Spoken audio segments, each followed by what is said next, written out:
Assalamu alaikum, efirde Gönül programması ve men sizlerine bugünkü misafirimizni tanış etmege isteyim. Bu alim, araştırmacı, doktor Zeynep Beyza Bulut. Assalamu alaikum Zeynep Hanım. Zeynep Hanım, siz özünüzü nasıl tanıtırdınız? Siz nasıl bir insansınız? İnsanın kendini anlatması zor olsa gerek. Esasında çok süslü cümlelere gerek duymazsak eğer, iyi insan olmaya çalışan birisiyim sadece. Onun dışında eğitimlerimle ya da yapmak istediğim şeylerle kendimi tanıtmak istersem eğer, bu zamana kadar hep bir ilim aşığı oldum. İlimi her zaman çok sevdim ve peşinden gitmek istedim. Hep kovaladım, hep öğrenci olmak istedim, talebeliğe her zaman aşıktım. O yüzden yani öncelikle hani beni yaratanı Allah'ı önce öğretmenim gibi gördüm. Onun verdiği her şeyi öğrenmeye çalıştım. Ondan sonrasında karşıma çıkan her türlü muallimi, öğretmeni hep takip etmeye çalıştım. Öyle bir kere kendimi en başta öğrenci, talebe olarak tarif etmek isterim.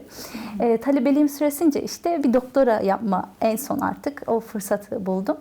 Onun dışında işte öğrendiklerimle çocuklarıma anne olmaya çalışan birisiyim.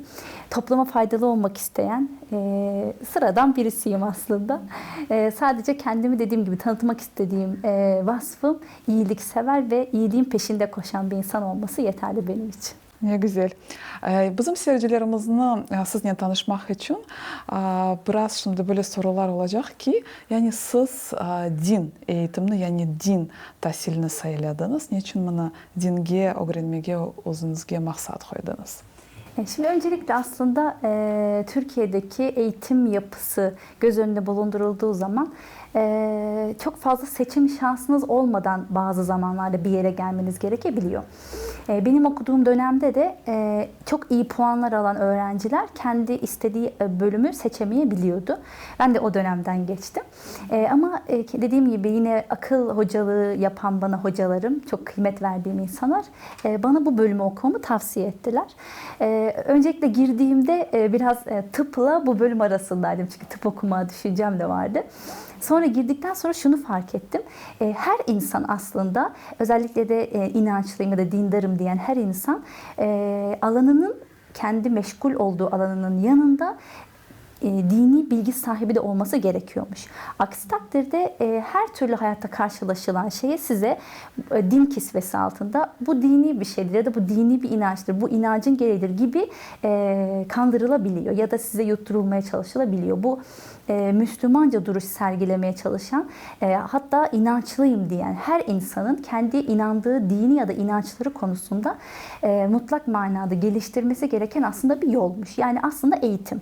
Hani eğitimin dini boyutu diye düşünebiliriz. Zaten devamında o yüzden de dini eğitimimin yanı sıra sosyoloji eğitimi alma ihtiyacı hissettim. Çünkü dinin aslında toplum içerisinde, bireyler bazında, toplum bazında nasıl kullanıldığını daha iyi keşfetmek, daha iyi anlamak için.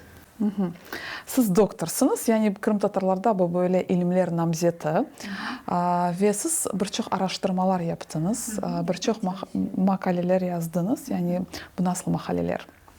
Şimdi öncelikle zaten doktora sonucuna gelinceye kadar mecburen bazı konularda araştırma yapmak, sürekli makale hazırlamak gerekiyor. Daha çok kendi alanımla ilgili sosyolojiyle ve dil sosyolojisiyle alakalı makaleler yazma durumunda kaldım. Örnek veriyorum, Türkiye'de altın günleri çok meşhurdur. Böyle kadınlar arasında işte kadınlar bir araya gelme bahanesine altın biriktirirler. Şimdi ve onlarla her hafta ya da her ay ne kadar sıklıkla buluşuyorlarsa onu faydalı olması için birlikte oldukları bireylerin her birisine verirler toplu bir şekilde ve o kişi işine yarar şekilde kullanır o parayı. Adına da altın günü denir, yani toplanma merasimin ve onların mesela sosyolojik olarak içeriğinin tam olarak ne olabileceğini ya da orada neler konuşulduğunu mesela araştırma ya da bakma, öğrenme isteği bende inkişaf etti ve o süreçte mesela o konuyla ilgili bir makale hazırladım. Sonra bedenle alakalı, yani gerek kadın bedeni olsun gerekse insanların genel olarak bedenlerini kullanma biçimi toplumda toplumda.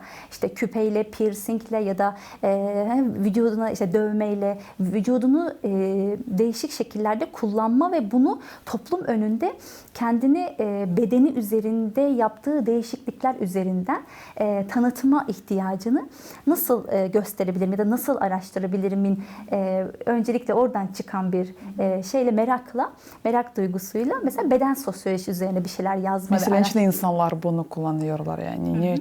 Niçin piercing gibi evet, şeyler? neden mesela? İşte o bazen moda olabiliyor. Bazen kişinin kendini farklı bir şekilde topluma göstermesi, lanse etmesi istekleri olabiliyor. Ya da tamamen ben farklıyım demenin bir yolu olabiliyor.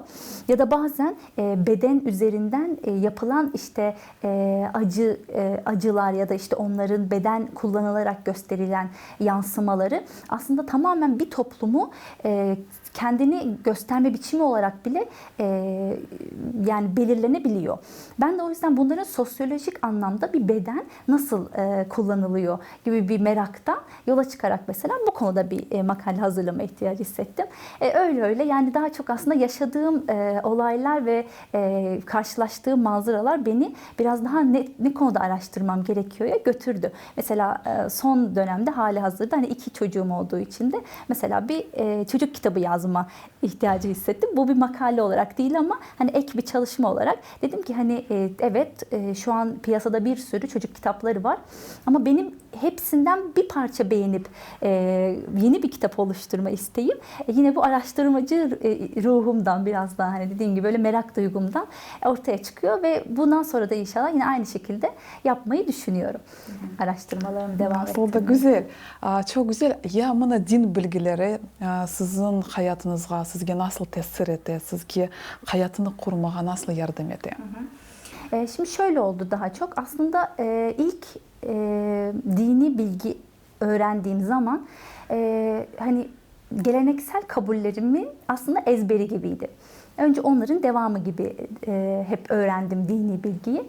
Devamında böyle daha akademik sahaya artık geçince ve yepyeni ufuk açıcı hocalarımla işte daha çok kitaplar okuyarak işte yurt dışına çıkıp Avrupa'yı gördükten sonra falan benim için gerçekten çok büyük bir dönüm noktaları oldu.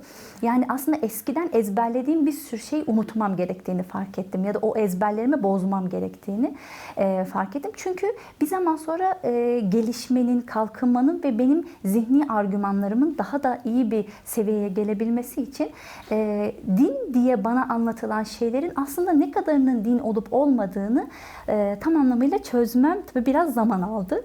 Ve o süreçte kah geldi hani ailemle, kah bazen profesör hocalarımla tartıştığım ya da kendi duygularımı, düşüncelerimi onlara anlatmak için bir mücadele sürecim oldu. Ve o zamanda şunu fark ettim ki dini gerçek anlamda öğrenmek için asıl kaynaklara gitmek gerekiyor. Kaynaklar üzerinden anlamak, araştırmak, onları keşfetmek gerçekten şifahi olarak sadece ağızdan ağıza dolaşandan çok daha kıymetli ve sizin bilgilerinizi daha ayakları yere sağlam basacak şekilde kavramanızı, anlamanızı sağlıyor. Benim için de böyle bir serencamı oldu. Zeynep Hoca beni çok rahatsız etti. Bana etrafımızda her bir millette öz gelenekleri yani ananeleri var. Kırım Tatarlarda da bu var. Ama şimdi yanı akımlar, yani yanı bakışlar onu kabul etmediler. Mesela bizde var dua merasimleri, 3 günlük var, 7 günlük var ve farklı ananelerimiz var. Aslında anne bizde de kullanılan bir kelime, gelenek aynı şekilde doğru. Ve geleneklerimizle dinin esasında bulunması gerektiği iletişim ya da etkileşim bu geçmişten günümüzde hep tartışıla gelen bir şey. Aslında bunun tartışılmaması tam tersi hayata doğru şekilde aktarılması gerektiğini en çok şuradan anlamıştım. İlk ben geleneğin kelime anlamını incelediğimde ayırdığımızda gelen hani geçmişten günümüze gelen aslında anlamı taşıyor. Ek de ona eklenen bir şey. Yani biz geçmişten günümüze gelen herhangi bir şeyi yani gelenek olarak olduğu gibi algılarsak burada hataya düşebiliyoruz. Çünkü zaman değişiyor, insanlar değişiyor, anlayışlar değişiyor, Kaldı ki dinde bu değişime her zaman ayak uydurulması ve doğru şekilde değerlendirip insanlar tarafından öyle yaşanılması gerektiğini savunan bir inanç bütünü. Eğer bu bütünü biz geleni olduğu gibi almak yerine doğru, hani hepimizin sonuçta akli melekeleri eğer çalışıyorsa ve biz bunları ruhumuzla, kalbimizle meczedebilecek kabiliyette bir yaratıklarsak, kaldı ki insan öyle demek oluyor zaten. Bu takdirde biz geleni bize öylece almak yerine ona doğru eklemeler yaparak hayatımıza adapte etmek en doğrusu olacaktır. Aksi takdirde atalarımızın yaptığı yanlışları da aynı şekilde tekrarlamak durumunda kalıyoruz. Ya da dini anlama biçimlerini de yanlışsa yanlış şekilde uygulamak durumunda kalıyoruz. Yanlış geldiyse bize. Ama günümüz akli argümanlarını, felsefi düşünce biçimlerini ya da ilmi birikimi aynı birikimli bir şekilde ilerleterek, biz de üzerine bir şey ekleyerek geleneğimizi zenginleştirdiğimiz zaman işte gerçek gelenek orada aslında vücut bulmuş oluyor. O yüzden geleneğin böyle anlaşılması ve belki de böyle uygulanması gerektiğini daha doğru buluyorum. Aslında ben geleneklerini yani ananelerini pek seviyorum. Yani bizim halkımızda çok güzel, çok öyle faydalı bir ananeler var. Ama bazı insanlar derler ki yok öyle olmaz derler ki böyle bu yasak değiller, dinimizge göre olmaz değiller. Ama dua geçirmesi bu da çok fayda. Yani senin akrabaların gelirler, yani senin soysupların gelirler, sana destek gösterirler. Bu da güzel bir ananedir. Ve mühim meselelerinden biri bana son zamanlarda Kenya'da Kırımlılar arasında öyle şeyler var ki beni çok rahatsız etti. Bayrağını, bizim bayrağımızı bazı dini hareketler tanımalar. Yani böyle aytalar ki var siyah ve beyaz bayrak. Yani kara ve beyaz bayrak. Bu en mühimi, bu en önemlisi. Yani sizin fikriniz nasıl olur? Şimdi burada bir parça aslında hani vatan sevgisine ya da vatanla alakalı argümanları ne derece benimsenmesine de giriş yapmış oluyoruz aslında. Şimdi şöyle, yani geleneklerimiz olsun, kültürel argümanlarımız olsun, işte bayrağımız ya da o vatani ögeler, biz bunları insanlığa, dünya barışına, gerçek anlamda insanlarla olan etkileşimimize olumlu manada yansımasında bulunduğu sürece onlar bizim doğru donelerimiz, yani gerçekten doğru argümanlarımız haline almış oluyor aslında. Ya şu şekilde kaldı ki hani vatan sevgisinin imandan olduğuna dair de yine bize gelen bilgiler var. Bunların aslında tamamı dediğim gibi doğru değerlendirilmesi gerekiyor. Şimdi öncelikle bu modern zamanın getirdiği, şimdi sosyolojik olarak baktığımız zaman modern zamanın getirdiği bir mesela Fransız ihtilaliyle gelen bir ulus devlet anlayışı var. Şimdi o ulus devlet toplumları biraz daha ulusalcı, milliyetçi olma aşıladı, fikri aşıladı. Şimdi tamamen işe o açıdan bakmayıp eğer bunlar bizi bir arada tutan argümanlar, kültürümüzün ögeleri yahut işte geleneksel faaliyetlerimiz gibi bakıldığı zaman onların dediğim gibi aynı şekilde insanlığa ve toplumsal barışa hizmet edenleri alındığı sürece bunda hiçbir beis olduğunu ben de kesinlikle düşünmüyorum. Tam tersi, gelenekler dünyayı da zenginleştiren şeyler. Çünkü farklı birçok insan her birinin farklı yeni ürettiği, kendisinden, toplumundan getirdiği yepyeni zenginlik ve düşünebiliyor musunuz? Bunların dünya içerisinde bir araya gelmesi aslında başlı başına insana verilen değer, önem ve birçok toplumun zenginlik göstergesidir. Bunda hiçbir şekilde olumsuz bir durum yok ama bazı geleneksel çizgimizde ya da bazı ögeler bizi tamamen körü körüne bir bağlanmaya ya da işte dini yanlış anlamaya götürdüğü için reddedilme yoluna gidilebiliyor. Ya da işte bazı fikir insanları bunları diyorlar ki arkadaşlar bunu gelenekten gelen şeyi ne olur din diye kabul etmeyin. Çünkü dini şey başka bir şey, argüman, geleneğin koyduğu, getirdiği başka bir şey. İşte bunun aslında şöyle görüşmelere ya da konuşmaya açık, iletişime açık bir platformda bunların sürekli işte sempozyumlarla, konferanslarla sürekli fikir teatisi içerisinde bulunup anlatılması gerekiyor. Aksi takdirde hiçbir inanç mensubu inancına hizmet edebileceği geleneği geliştiremez. O yüzden ben de o fikirdeyim açıkçası. Eğer bir geleneğin bize yahut dinimize zarar verdiğini düşünüyorsak bunu tartışılacak bir zeminde konuşup tekrardan belki yeni boyutlarıyla konuşmayı ele almayı gerektirmiyor. Yani bunu önünü açmamız gerekiyor. Diğer türlü sürekli yozlaşmaya doğru gideriz ya da körü körüne benimsemeye. Ki böyle bir benimseme ne bizim bireysel olarak bizim faydamıza ne de yaşadığımız toplumların faydasına olur. Çünkü toplumda hele de yani kozmopolit toplumlarda birçok farklı düşünceden, inançtan, ırktan insan bir arada yaşamaya çalışıyor.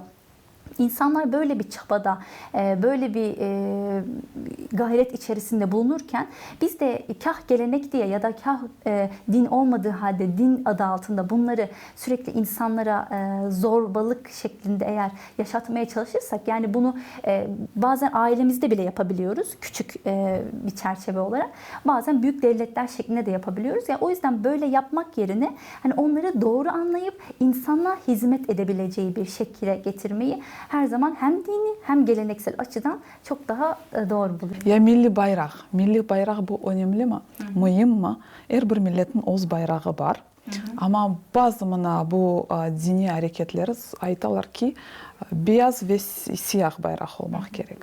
Yani bayrağın önemlisi, mühimliği. Şöyle aslında yine bu konuda belki biraz ezber bozmak gibi olacak. Aslında Peygamberimiz veda hutbesinde mesela diyor ki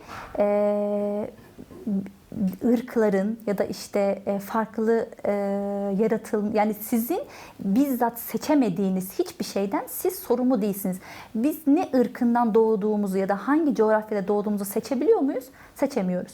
Bu sebeple biz o doğduğumuz ırktan dolayı hiçbir şekilde suçlanamaz ya da yaftalanamaz yahut baskılanamayız.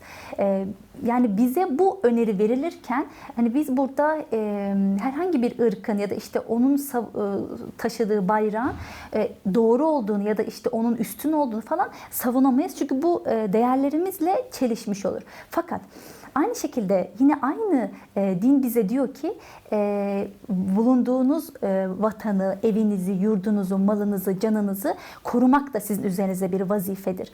Bunun korunması zorbalık ya da olumsuz bir şekilde sahip çıkmak anlamında değil. Bu tamamıyla aslında bize tavsiye edilen şu durum: insanlarla kalp kırmadan, insanlığı önemseyerek, önce yaratılmışlığınızın yaradanını unutmadan bir hayat benimsemek söz konusu olduktan sonra istediğiniz kadar işte bayrağınızı savunun, toprağınızı koruyun, yaşadığınız coğrafyayı önemseyin.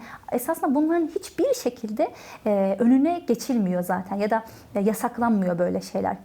Bilakis bunlar bizleri ve birçok insanı bir araya getiren sebepler olarak görülmesi gerektiği söyleniyor.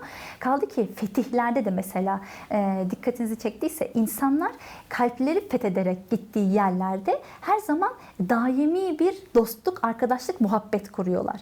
Ama kılıçla, savaşla, zorbalıkla gidilen hiçbir yerde devamen kalınamıyor.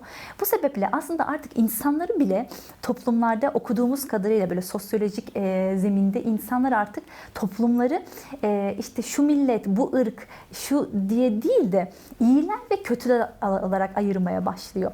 Bu sebeple yani hangi toplumda, Amerikan toplumu olsun, Avrupa toplumunda olsun, işte Türk toplumunda olsun, Kırım toplumunda olsun, hangi toplumda olursa olsun artık bizim de belki eğilmemiz gereken, dikkat etmemiz gereken temel çerçeve biz iyi bir insan olabiliyor muyuz? İşte açlığa karşı, acı çeken insanlara karşı, dünyadaki tüm olumsuzluklara karşı ne yapabiliyoruz? Ya da işte milletçe, bireyce, ailece. O yüzden bunlara daha çok eğildiğimizde inanın o meseleler işte dil meselesi, din meselesi, bayrak meselesi bunlar çok daha sonraki aşamada kalıyor. Çok dünyada büyük bir insani mesele olduğunu fark ediyoruz. Ya dinimizde yurtseverlik, milletseverlik, yani toprağını korçalamasına. Niçin sorayım? Bazıları aytalar ki fark etmez, hayır demen yaşayın. Müslümanım yeter.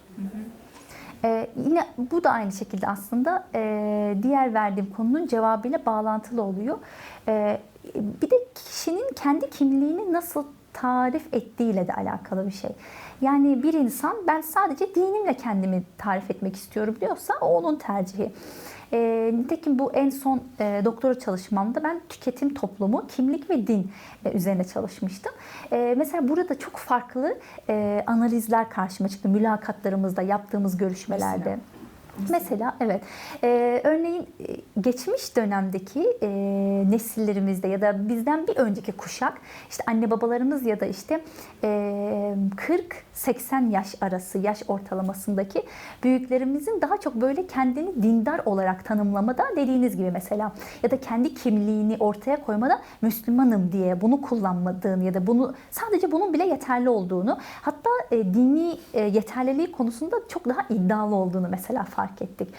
Ama daha sonraki nesle baktığımız zaman, genç nesle, o kuşakta bizim kuşağımızda ve benden sonraki gelen hani kuşaklarda da daha bir aslında tevazu, yani tevazu sonucu biraz daha yani Müslüman olmaya çalışıyorum ya da işte inancımı şunu yapmaya çalışıyorum, tam olamasam da gibi kavramlarla daha çok kendini, dindarlığını yahut kimliğini tarif etmeye çalışıyor.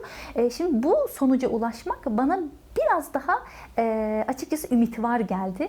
Her ne kadar işte bazı geçmiş nesildeki büyüklerimiz böyle düşünmese de çünkü ben tevazuyla ifade edilen her türlü anlayışın hoşgörüye de kapı araladığını düşünüyorum.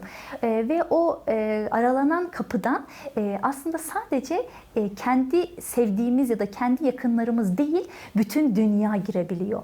Ve artık gönüllerimizi sadece kendi dini inançlarımızın getirdiği yahut kendi geleneklerimizin, kendi kültürümüzün, kendi ırkımızın getirdiklerine değil, daha dünyadaki tüm iyiliği ya da tüm güzelliği açabilecek bir kapı haline getirmenin gerektiğini ve bana da bu konuda ümit vaat ettiğini düşünüyorum böyle bir gençliğin. Böyle bir sonuç yani yakalamıştık bu çalışmada. Dediğim gibi böyle çalışmalar da bana şunu gösteriyor ki işte vatanperverlik yahut işte bayrağa, dine hani tutunmak, kesinlikle bunlar insan için çok güzel, kimliğini oluşturma, aidiyet duygusunu doğru oturtma, konumlandırma noktasında çok güzel duygular. Yanına bir anekdot, yani bir dipnot koymamız gerekiyor. Ne zaman bunlar hep böyle devam eder? İnsanlığa ve genel anlamdaki barışa zarar getirmediği sürece. Bu duygularımızı kesinlikle zenginlik olarak kullanabiliriz. Diğer mensup olan yerlere ya da diğer din, ırk mensuplarına bu konuda bir zorlama yahut olumsuz bir bakış açısı sergilemediğimiz, ötekileştirmediğimiz sürece. Ya düşünmüyorum aslında böyle sorular çünkü Kırım Tatarlar bizge çok yani kıyın, bizlerge çok zor, biz çok asimile olduk ve vatanğa kaytkan sonra yani bayrağımızı, tilimizni yıllar devamında korçalamak için çalışamaz ama bazı insanlar böyle aytalar ki yani bazı dini hareketler bu çok mühim yani önemli değil. Buna dini hareketler yani akımlar için sizden soracak olan biz bana vatanğa kaytkan sonra ular bizde o kadar çok peyda olmaya başladı. Yani cemiyetimiz için bu haflı mı yani tehlikeli mi böyle gibi akımlar, dini hareketler? Evet, yine aynı şekilde yani tarihten günümüze kadar din insanların temel anlamda bir ihtiyaç, inanma ihtiyacının aslında bir sonucu olarak ortaya çıkıyor. O yüzden de aslında şuna bakıyoruz, ne kadar çok farklı inanç biçimleri ortaya çıkıyorsa aslında insanların ihtiyaçları da o kadar artıyor demektir. Yani bu ne demek? Toplumsal anlamda bazı mevcut dini inanç biçimleri yahut işte dinler demek ki insanların bazı ihtiyaçlarını karşılamada yeterli gelmediğini hissediyorlar ki farklı yeni dini inanç gruplarına meyletme durumu söz konusu oluyor. Bu tabii şunun da bir göstergesi. Mevcut dini literatür tam anlamıyla anlaşılmamasının da aslında bir sonucu bu.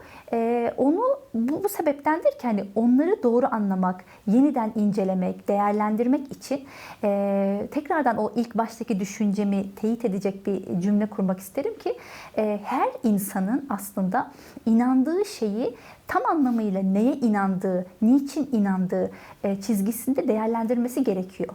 Eğer bu değerlendirmeyi yapmazsa ister bir doktor olsun, öğretmen olsun, avukat olsun, yani hangi mesleği icra ederse etsin, anne olsun, baba olsun ya da toplumsal rollerde hangi rolü üstlenmiş olursa olsun inanç biçimi onu her zaman kafasını meşgul etmeye devam edecektir. Çünkü bazı şeyleri oturtmamış demektir. Nitekim bu aslında biz ölünceye kadar elbette ki bazı şeyler hayatımızda oturmayacak. Ama biz eğer onu oturtma anlamında doğru bir çaba ve o konudaki gayrete girersek en azından hayatımızın belirli bir zamanına kadar kafa karışıklıklarından kurtulmuş oluruz. İnsanın sürekli kafa karışıklığı halinde yaşaması eğer doğru ve kendi düşüncelerini güzel bir şekilde oturtmak için yapıyorsa bu çok güzel bir kafa karışıklığıdır. Ama eğer hiçbir şey araştırmadan, öğrenme ihtiyacı hissetmeden yahut kendi kimliğine, kişiliğine hani o ihtiyaçlarını tamamlama anlamında yenilikler getirme amacı gütmeden bir kafa karışıklığıysa tabii ki bu sadece safsatadan ibaret kalmaktadır. O yüzden bu söylediğiniz dini hareketlerin de aslında doğru incelenmesini, ardında ne olduğunu, neden bunlar olduğunu hem sosyologlar hem psikologlar hem de işte bu konudaki toplumsal anlamda rehberlik alanında araştırma yapacak insanların bu konuları çok iyi incelemesi ve bu konuda yeni çözümler getirilmesi gerekmekte. Çünkü insanlar her daim eğer inanma ihtiyacına sahip olacak ve bunun gereği olarak da bir şeylere tutunma, aidiyet hissedecekse biz ne kadar bu konuda bireysel ve toplumsal olarak çözüm bulursak ne kadar çabuk o kadar yeni fikirlerle doğru şekilde değerlendirmeye ve insani kalkınmaya o kadar çabuk hizmet etmiş oluruz. O yüzden bu inanç biçimlerinin hiçbir zaman ya iyi ya da kötü değil, neden olarak değerlendirmesi gerektiğini düşünüyorum. Yamına Türkiye'de böyle dini hareketler vardır. Ve sizin cemiyetiniz için, sizin toplumunuz için yani onlara nasıl davranasınız, onlara nasıl bakarsınız? Aslında tarihten bu yana Osmanlı'dan özellikle gelen bir anlayışla çok farklı kültürlerde, ırklarda insanlar Türkiye'de her zaman çok barış içerisinde, yani güzel yaşamış. Elbette ki bazı yanlış siyasi tercihler sonucunda birçok insanın mağdur olduğu dönemlerde olmuş. Fakat halkın geneline baktığınız zaman Türk halkı farklı anlayışları benimseme konusunda çok maharetli, misafirperver, hoşgörülü, anlayışlı. O yüzden o konuda bireysel olarak da alacağımız kesinlikle çok doğru ve önemli örnekler olduğuna inanıyorum. Ve birçok aslında artık toplum şu anda hani bu küresel çağda birçok ırkı, toplum, yeni farklı toplumsal ögeleri yahut kültürleri içerisinde barındırıyor. Artık birçok ülke kozmopolit olma yolunda aslında.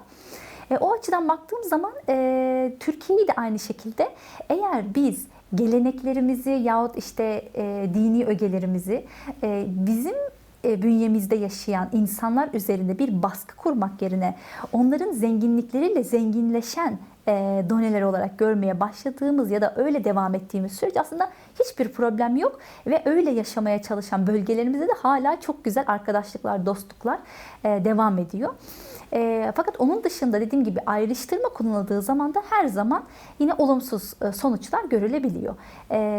Bu olumsuzu da olumluya çevirebilmek için bu sebeple de hep doğru söylemlerin ve gerekli olan insanlığa ya da işte toplumsal barışa gerekli olan tüm düşüncelerin de doğru ifade edilmesi gerektiğine inananlardan. Ya umumen alsak bugünkü günde Türkiye'de din nasıl inkişaf etti? Yani devlet politikası, yani siyaset dinimizge nasıl tesir etti? Ya esasında çok fazla siyaset sosyolojisi alanında uzman değilim. O yüzden hani siyasi alanda belki konuşma liyakatim çok fazla yok. Ama şöyle bir durum var. Ne zaman ki Türk toplumunda herhangi bir sınıf yahut bir grup eğitim almaktan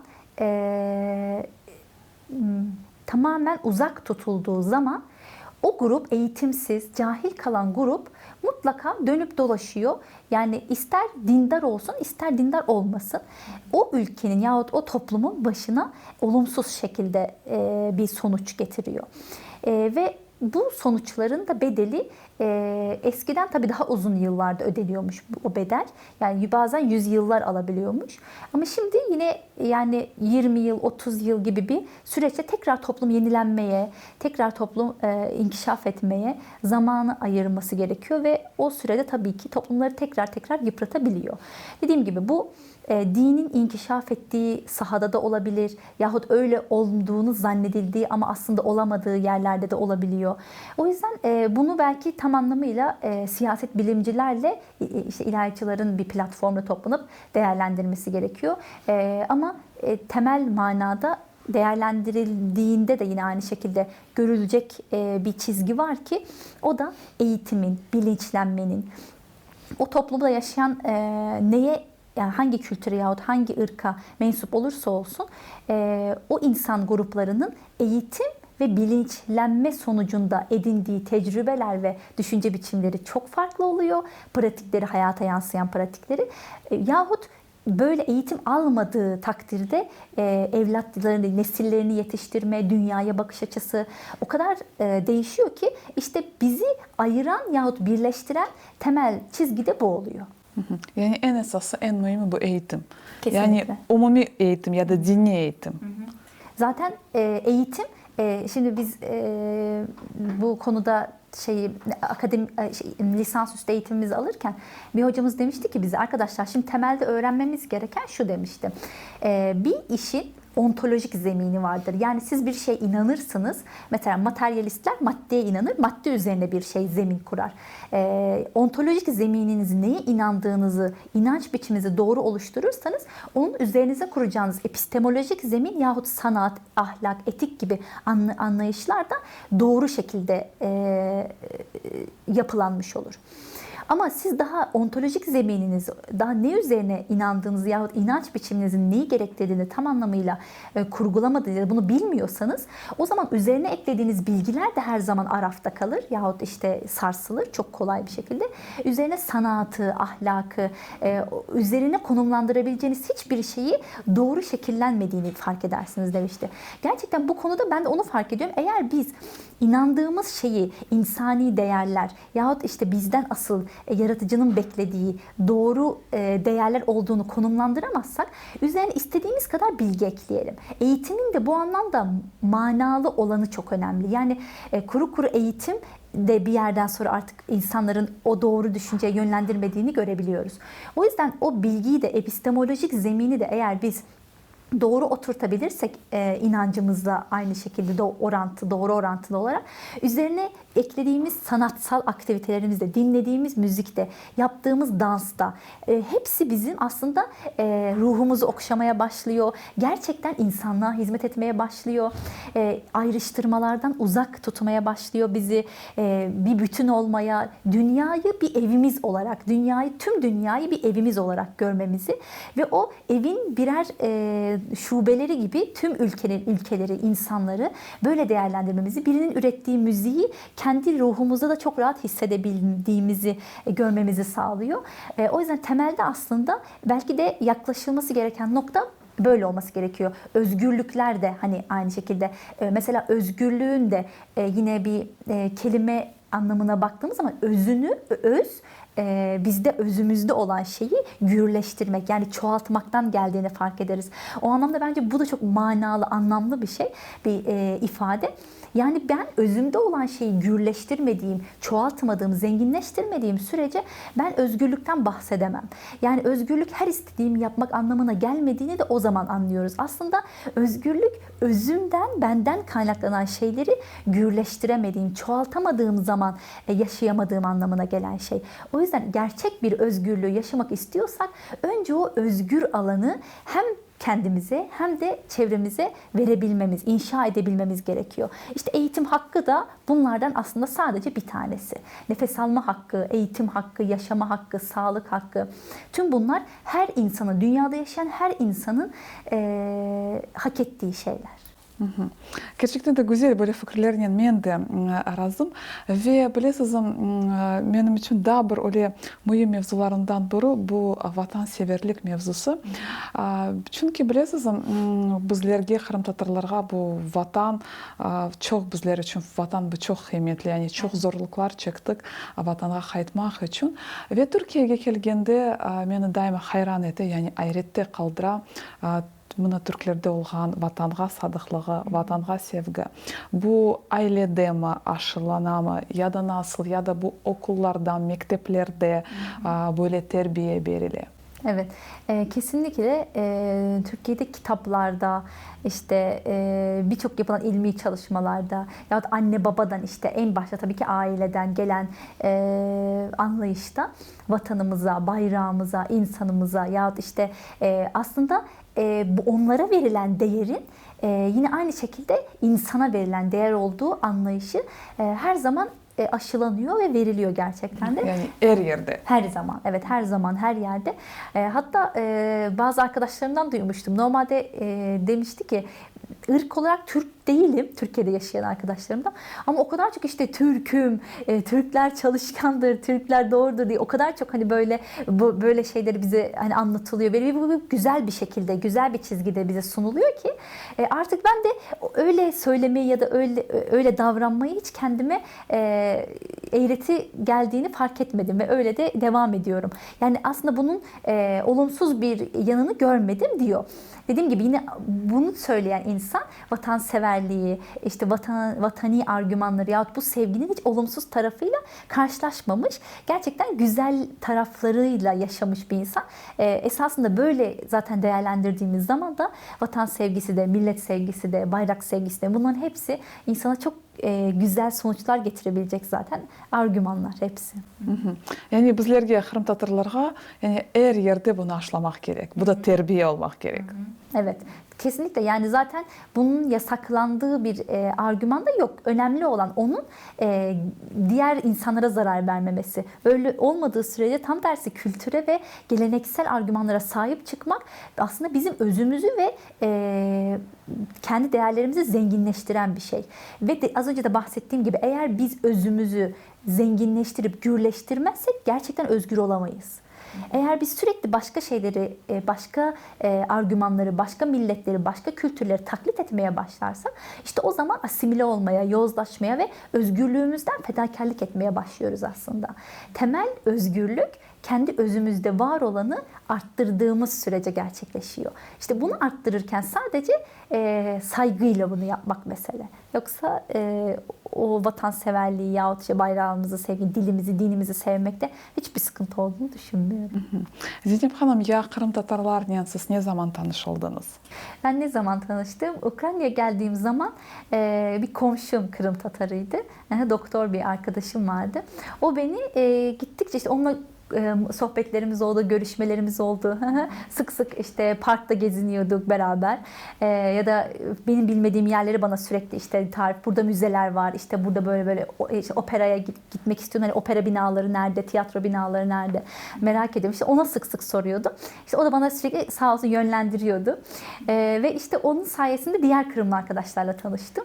Ve Kırım halkını kendime çok yakın, gerçekten çok benim inandığım değerler yahut işte tercih ettiğim şeyler çok çok bağdaştığını ya da işte onlarda çok büyük bir merhamet, insanlık, dediğim gibi böyle insani değerlere saygı, bir de birçoğu da eğitimli insanlarda. O konuda çok büyük sevecenlik ve olumlu duygular hissettim.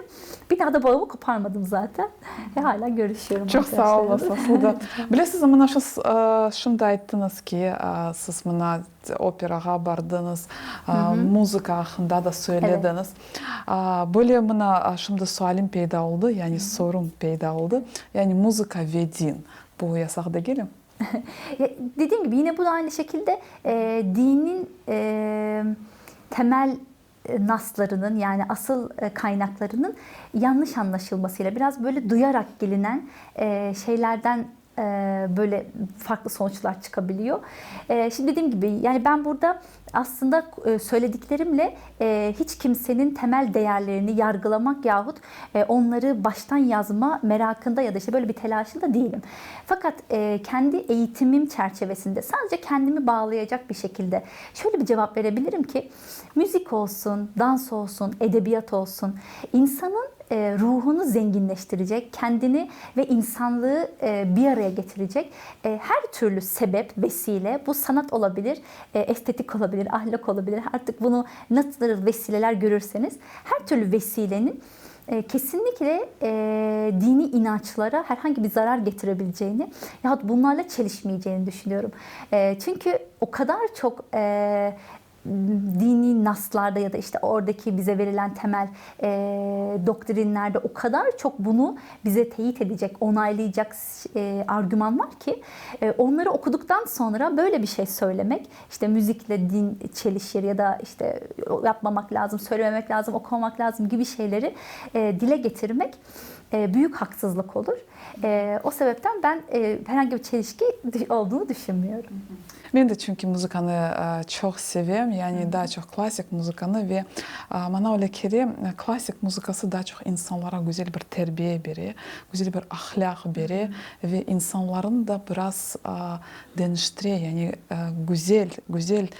güzel taraflarına dönüştürüyor. Evet. Çünkü klasik müzikasını çalmak bu ruhi bir şey, bu da ahlaklı, kesinlikle. Bu da ahlaka da tesir ediyor. Ben bilesem sizin fikirlerinizle razıyım. Yani bu sözümüzü güzelleştirmek gerekmez. Siz Ukrayna'da yaşaysınız.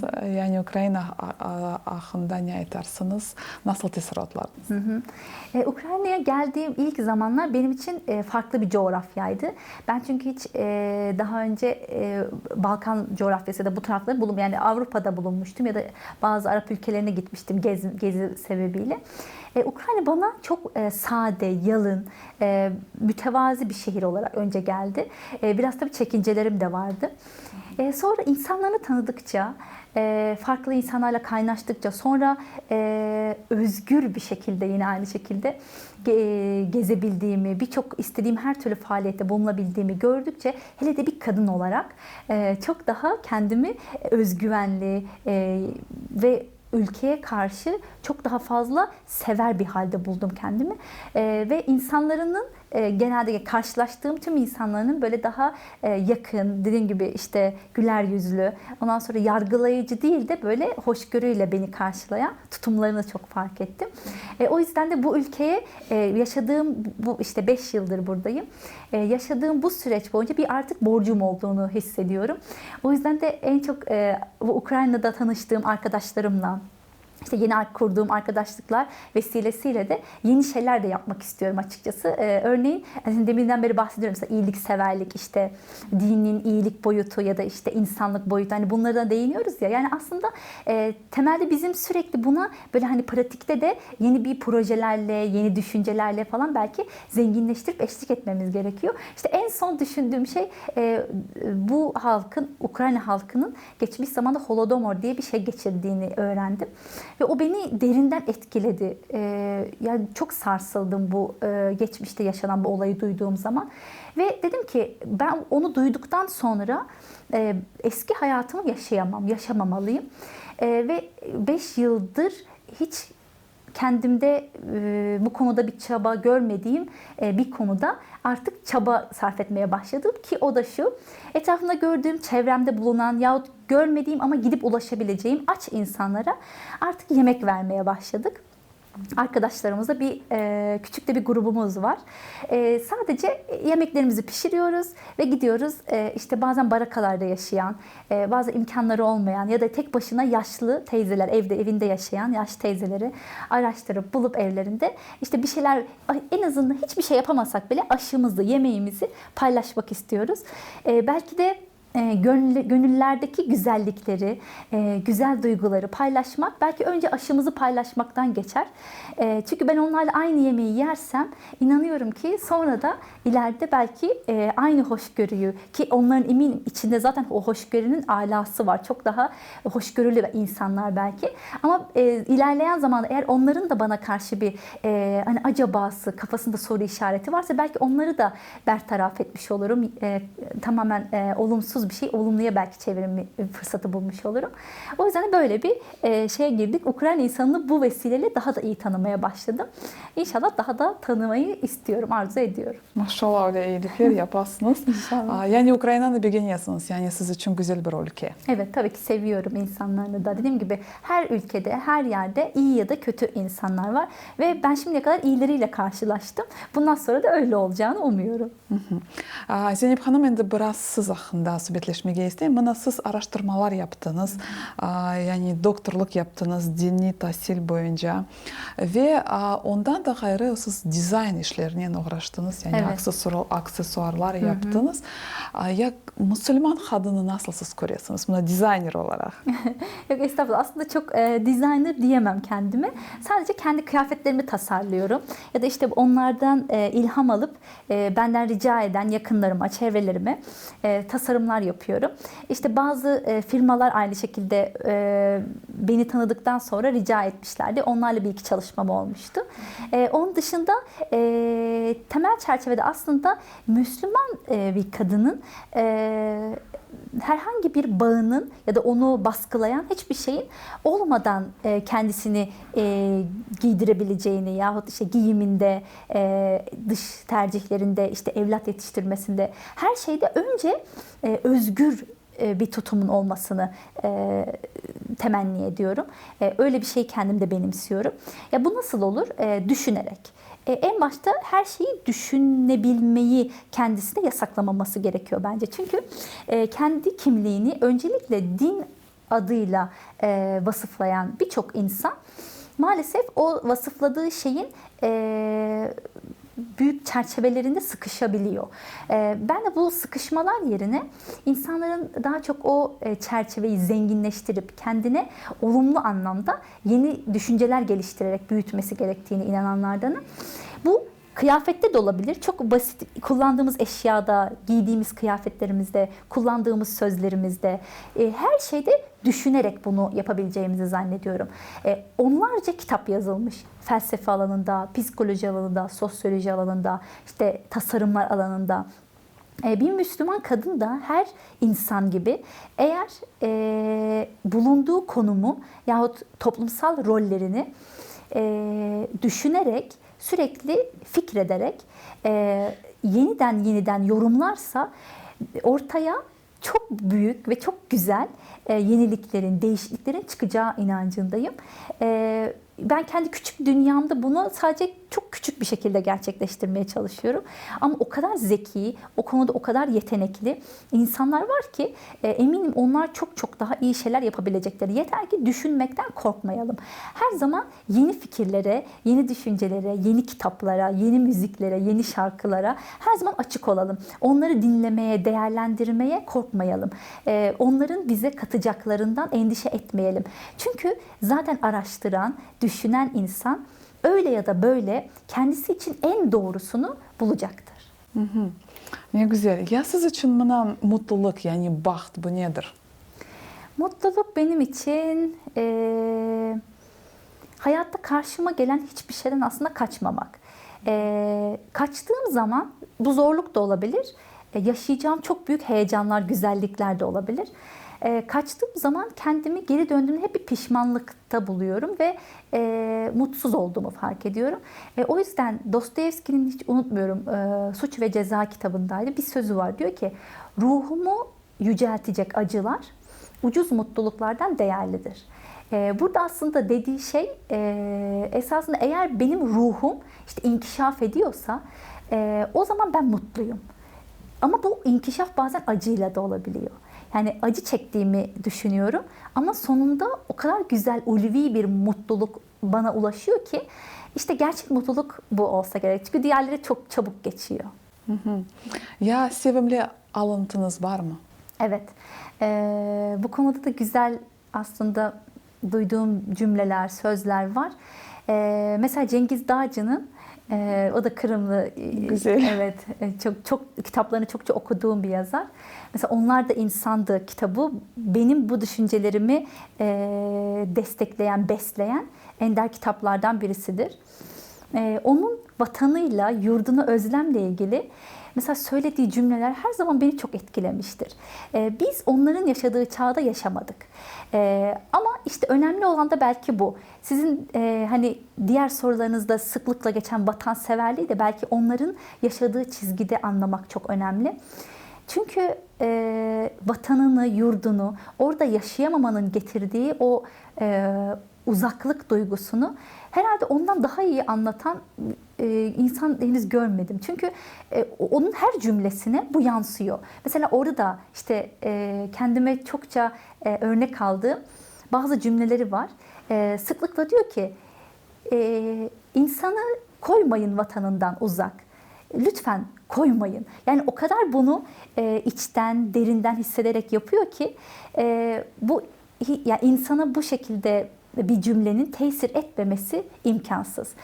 Onun hemen hemen tüm cümlelerini, ifadelerini dediğim gibi kendime güzel alıntılar olarak aklımın bir köşesinde tutmaya çalışıyorum. Güzel, çok çok sağ olunuz.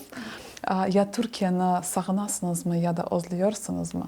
Tabii ki zaten sıklıkla gidiyorum. Hele de ilk geldiğim zaman 1,5 ayda bir gidiyordum. Akademik çalışmalarım da oradaydı. Ondan da sebep ama yani bu vatan. özlüyorum. Vatan bu vatan. Tabii aynen öyle. O yüzden insan çok hiçbir şey olmasa mesela denizini, yani insanlarını özlemek başka bir şey. Bazen kendi vatanımda yaşanan olumsuz bazı şeyleri bile özlediğimi fark ediyorum. Sırf yani o vatan duygusundan. Çünkü orada doğmak, belki işte insanın doğduğu toprağa aidiyet duygusu yine bunu tetikliyor. Aynı şekilde sadece dediğim gibi insanları değil, denizi, göğü, kokusu, her şeyi böyle uçaktan iner inmez çok büyük bir mutluluk evet peyda olduğunu hissediyorum. Biz de kendimde. aynı, Harman Kergen'de aynı öyle bir kesinlikle. bahtlık, mutluluk biz hissedemiz. Evet. Ve daha bir öyle sualim olacak. Yani siz bilirsiniz ki mana vatan hakkında biz bugün söhbetleştik. Vatan, men endi aytdım, Kırım Tatarlar için bu çok kıymetli. Ve şimdi çok zor durumdamız. Halkımız eziyet çekiyor. Kenya'da küreştemiz ve mana Kırım Tatar halkına güçlü öyle millet olmak için, zaferini kazanmak için sizde nasıl tavsiyeleriniz olur? Her halkın kendini yetiştirebilmesinin öncelikli sebeplerinden, öncelikli önelerinden birisi her anlamda halkında ya da o halkın yetiştirdiği alim insanları doğru tanıtmaktır. Öncelikle bunun olduğunu düşünüyorum. Dediğim gibi ben Cengiz Dağcı olmasa belki de Kırım halkının neler yaşadığını gerçekten anlayamayacaktım, bilemeyecektim. O yüzden şu anda aslında bir milletin kendi milletini kalkındırmasını ve bayrağını taşımasının en güzel yollarından birisi ilmi ve akademik ya da teknolojik ya bu tüm olumlu çalışmalara kendini yönlendirmesi. O yüzden Kırım halkının da aynı şekilde tüm insanların, gençlerinin kendilerini düşünmekten, fikirlerini doğru yerlerde, doğru şekilde ifade etmesinden hiçbir zaman korkmamasını, çekinmemesini tavsiye ederim. Çünkü dünyadaki tüm yaşayan ırklar, güzel milletler düşüncelerini, özellikle de güzel düşüncelerini doğru ifade edebildiği sürece hep tutunabilmeyi, eğer tarih onları yazdıysa da tüm tarih boyunca doğru anılabilmeyi başarmışlardır. Osmanlı Kırım'la ilgili o kadar çok arşiv belgesi saklamış ki onları gördüğümde aslında Kırım halkının ne kadar dürüst, sözüne sadık, cesur olduğunu görmüştüm. Ve bence bu vasıflarını, bu insani yeteneklerini en güzel şekilde koruyup dünyaya tanıtabilecek potansiyel sizlerde de aynı şekilde var. Onu dünyaya duyurmak için, tüm dünyaya tanıtmak için neden beraber çaba sarf etmeyelim ki? Eğer bu konuda ben de bir şey yapabileceksem ben de yapmaya hazırım. Çok sağ olunuz. Sağ olunuz böyle meraklı söhbet için ve bu sizge can yürekten minnettarmız ve sizge başarılar dileyimiz. Teşekkür ederim. Saygılı teleseyircilerimiz, bu güzel noktada programımızı yekünleyimiz. Hatırlatan programımızın musafiri, halkımızı sevgen ve güzellikке intilgan alim, araştırmacı, doktor Zeynep Beyza Bulut olgan edi. Bizlerni daima seyir etiniz çünkü bizlerden daima meraklı.